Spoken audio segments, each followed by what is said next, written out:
Wheel of Genre, the show for readers who think that Krampus is too corporate and prefer their suit goblins artisanal. Right now, we are reading every story in Ann and Jeff VanderMeer's The Weird anthology, including this one, Stefan Grabinski's The White Wyrak. I'm Zach, and this week I'm really interested in the setting, the premise, the occupational hazard nature of this story. I'm Bob. I'm really interested in Grabinski and his theories about weird fiction. Grabinski is often called the Poe, or the Polish Poe, or the Polish Lovecraft. And I think there are really interesting reasons for that, Zach, that we need to look at. Grabinski was writing so he was born in 1887, dies in 1936, and he was writing for just a little while. His stories lost. They became very popular and then lost a lot of popularity because people stopped caring so much about weird fiction that was being published at that time. But Grabinski is so interesting. You know, when we've been coming across like Lovecraft's theories of weird fiction, and when we started this anthology by Jeff and Ann VanderMeer, we had lots of definitions of weird fiction from different authors. But I think we should really look at Grabinski and what he thinks weird fiction is. Well, tell me, what is it? Well, Zach, since you asked, he really liked one philosopher, and this philosopher was a Neoplatonist. Grabinski got really interested in esoteric. We've been noticing that a lot in these weird fiction authors. They're involved in the Golden Dawn. They're involved in the Rosicrucians. They're involved in these different kind of occult groups. Now, he got really interested in this one, Henri Bergson. He got interested in Bergson, and he's this philosopher who, there's this quote from a theorist, Timothy Jarvis, who is a great writer. If you haven't heard of Timothy Jarvis, you have to go look him up in his writing about weird fiction authors. But he says that Bergson's philosophy was between materialism and idealism, rejecting both, and Grabinski's idiosyncratic worldview fused the material and the occult, creating a kind of mysticism of modernity. Now, what on earth does that mean? In one of Grabinski's stories, he has this story about a train, and it's kind of this demonic train, but it's not as if the train is haunted. It's just that modernity itself is moving so fast and causing people to become somewhat demonic, almost as if it's infecting them. They're being infected by modernity, and then he takes that to an occult version of what that really looks like. So not only are you becoming the modern man, but you're becoming the modern man who almost becomes a demon going up and down this train and getting into very strange, sexy hijinks. That's really interesting. And yeah, I probably would not have called a connection with Bergson, who is someone who I have only read a little bit. I think I read a book of his on laughter or jokes. It's been at least 15 years. So forgive me if I can't remember. But I like what you're saying about it's not a haunted modernity, but it's like modernity itself is kind of reinvested with these kinds of like spirits or myths or elements of weird that are inherent to it. I'm thinking now of like that movie that Stephen King wrote and possibly directed, Maximum Overdrive, where like all the machines come alive and try to kill people. Or even that role-playing game from the 90s for Super Nintendo, Earthbound, where like random everyday objects like lawnmowers are trying to kill you, or street signs are trying, you have to fight street signs or piles of puke in the gutter, things like that. And you see that in this story in the sense that it's not something from beyond like you would see in a Algernon Blackwood story. It's not something from a distant dimension or like what you would see in a Lovecraft story. It's something inherent to the suit. And it positions these chimney sweeps as people whose job isn't just to make sure that chimneys function at their full efficiency. No, they have to clear the soot. They have to clear the carbon for the sake of, I guess, driving away some kind of murderous monsters, even though it's not exactly explicated as like that is their overall function. There's this sense in which modernity itself and the kind of everyday jobs and tasks and roles of modernity have been reinvested with this kind of mythos. He's very suspicious of soot, too. Soot seems to be the cause of these monsters. You know, it's something that there's these processes. We have to burn things to make heat. Also, to do these for the brewery, you have to create heat enough to make beer. I've run out of my beer knowledge there, but it is a there's lots of machines in this big factory, Zach. So there's lots of soot. What could they do? What could they do? Hot beer, hot beer. Come get your hot beer. Now, so this soot is all throughout this place, and soot is representative of a change here because it's not just like a little bit of leftover fire. It's soot being billowed out, like all of this kind of pollution that just is going out of this factory. It reminds me a lot of Tolkien when we get the scouring of the Shire and we come back and we see all of these not huge factories, but like wheels turning. I guess really it's just water power now that I think about it. But we have these this change of the Shire, so it looks polluted. It is no longer functioning like it should have been. It is no longer its own ecology. Now it has been used for industry. Yeah, and it's industrialized. That damn Saruman industrialized the Shire. Industrialized the Shire. And so here it feels the same where these guys, they're chimney sweeps. The boss who's going to go investigate what happened to his two understudies, he goes in there, he finds out his two understudies are not doing so well. And the creature that he finds, it's said to be made of soot. Because after he kills this creature and then says, "From soot you came, and to soot you shall return." So it's interesting that this creature that looks almost ancient, looks biological, looks like something natural, is made of soot here, which is being identified with modernity or at least industrialization.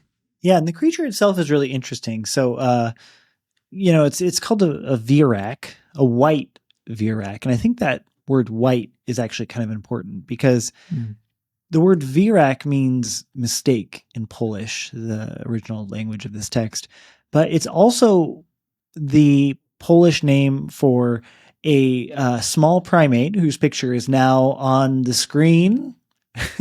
And, this monster, as I was reading the text, I assumed that this was some, horrible abomination type monster. It's described as something between a cross between a monkey and a frog, which sounds like one of those, kind of cosmic entities out of Conan the Barbarian or something like that. Just real weird stuff. But actually, that monkey thing, like when you look at its eyes, I'm going to put it back on the screen right now. When you look into those weird little eyes, it kind of is a cross between a monkey and a frog, isn't it? So you get the sense that it's a monster that feels like it's coming out of, an ancient Greek tradition or some other weird cosmic horror mythos, but actually it kind of feels like something that he pulled from a encyclopedia. And I think it's not a coincidence that he's using a real world creature as a template for it. And his biography, which is that he was often ill in his life from tuberculosis, and he spent a lot of time bedridden. And during that time, he would read voraciously a lot of dark fantasy and mysticism, but presumably also about the world outside of his bed. So I'm, in my headcanon, I'm totally making this all up, but I can imagine a world where he opens up a copy of Polish National Geographic 50 years before National Geographic was founded, sees a picture of this creature and is like, yeah, this thing, that is going to live in the chimney and it's going to be white and it's going to kill the chimney sweep. This thing right here, the Frunky, the Vyrak. The Frunky. It's a lost opportunity to name an animal right there. I'm feeling Frunky. Timothy Jarvis also in his article, and he writes for a Weird Fiction Review. That's what it is. This is such a great database and like an internet database. And I think S.T. Joshi is involved in a paper version of Weird Fiction Review. But Jarvis was really interesting in thinking about alchemy. You're talking about this white Wyrak and how it is changing. It's changing from soot into this cute little animal, adorable.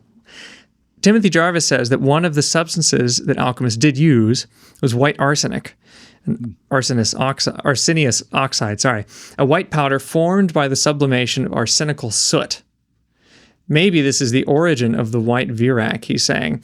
And this idea of alchemy and changing something like soot, changing something into a new substance, and in this case, it only lasts for a little bit of time because once it's killed, it goes back into its original substance, from dust and dust you shall return. But here, it's soot.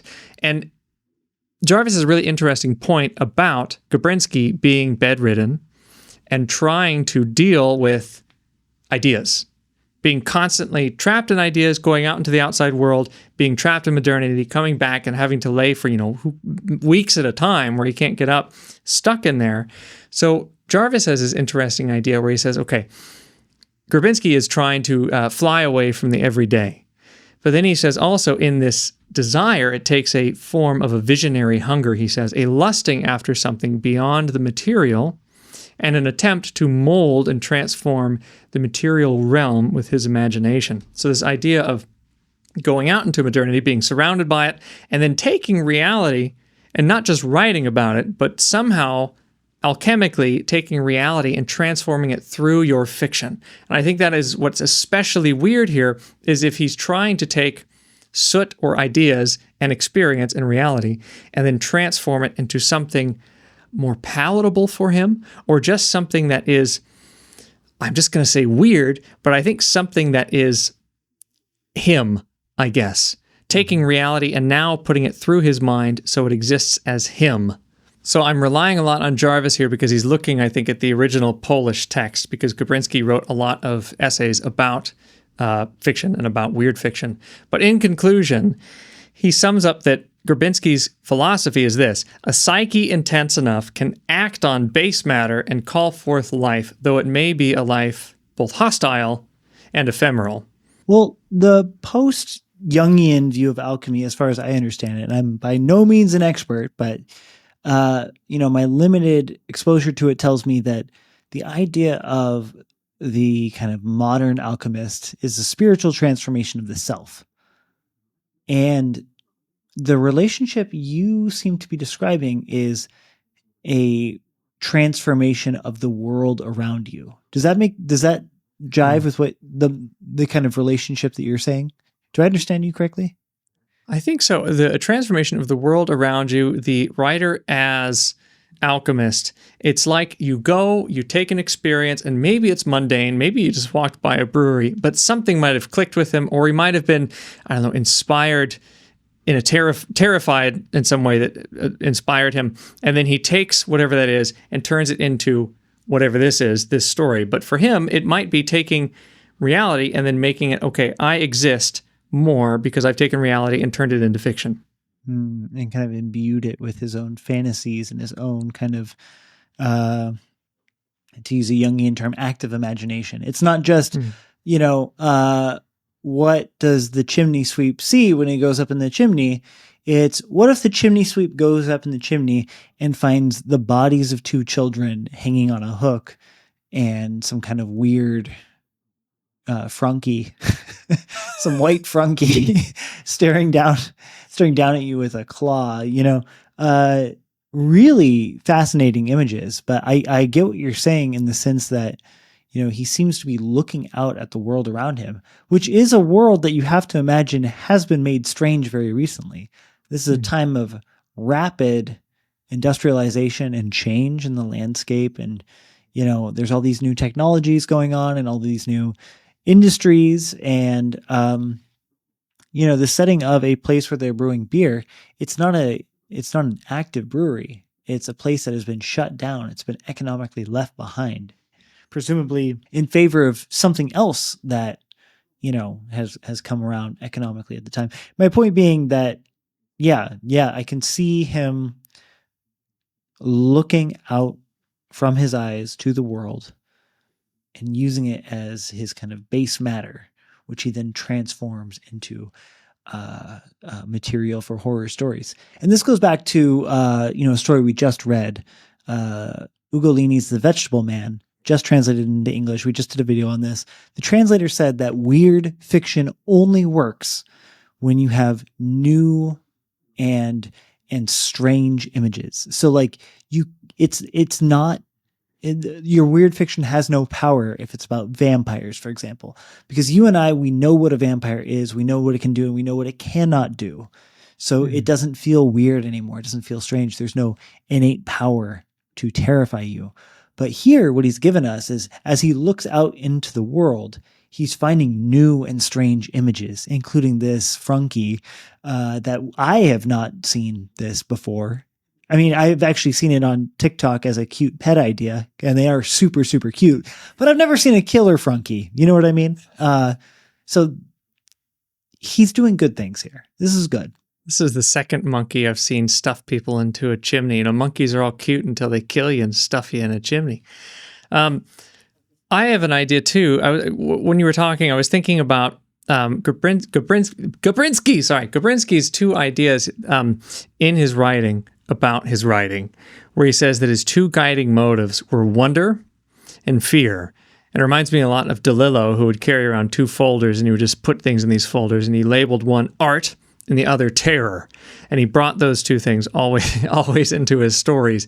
So here, if Grabinski is always bringing wonder and fear into his stories, it seems like this fear of industrialization, or this fear of just being someone who is in a new world that is no longer defined what it used to be defined by, I guess, a closer relationship between person and nature, and now is defined by I'm suddenly in an industrial city and surrounded by soot. What does that really mean for me?